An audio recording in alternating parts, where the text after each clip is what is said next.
presented by Leela Entertainment. नया नया भइल रहे हमरो गवनवा सखी, नया नया भइल रहे हमरो गवनवा सखी। रामदेव के योगा देखी के फरल से लहंगवा सखी, रामदेव के योगा देखी के फरल से लहंगवा सखी। जोगी के बिहटालिया के करेला सेवनवा सखी, जोगी के बिहटालिया के करेला सेवनवा सखी। रामदेव के जोगा देखी के फरल से लहंगवा सखी, रामदेव के योगा देखी के फरल से लहंगवा सखी।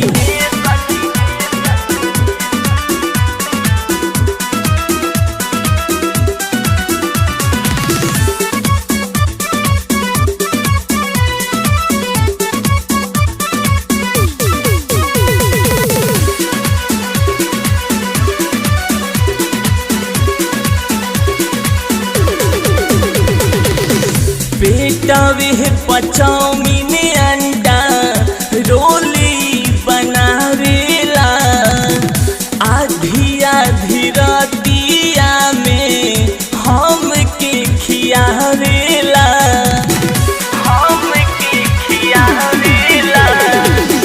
पेटवे पचौमीन अंडा रोली बनावेला, आधी आधी रहतिया में हमके खियावेला। ढोरिए पर झंडा गारी कर मन मनवा रे सखी, ढोरिए पर झंडा गारी कर मन मनवा सखी। रामदेव के योगा देखी के फरल से लहंगवा सखी, रामदेव के योगा देखी के फरल से लहंगवा सखी।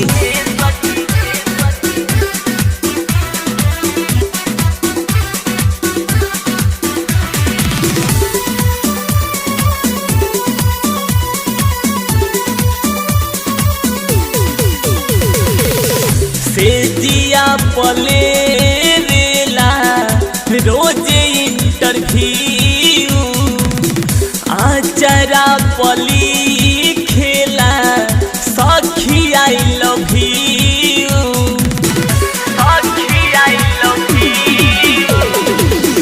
से जिया पले रेला रोज इंटरव्यू, आचरा पली खेला रोजे आई लव यू।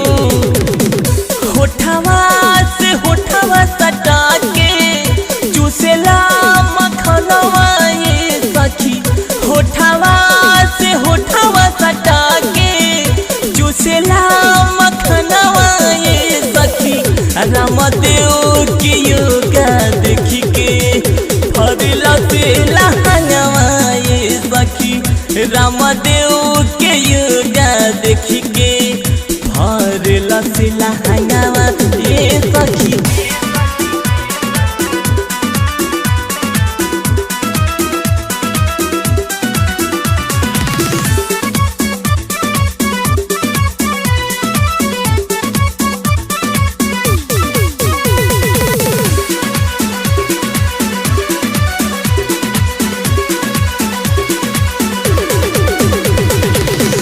आके छै अर्पित राकेश माँ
रस लहंगवा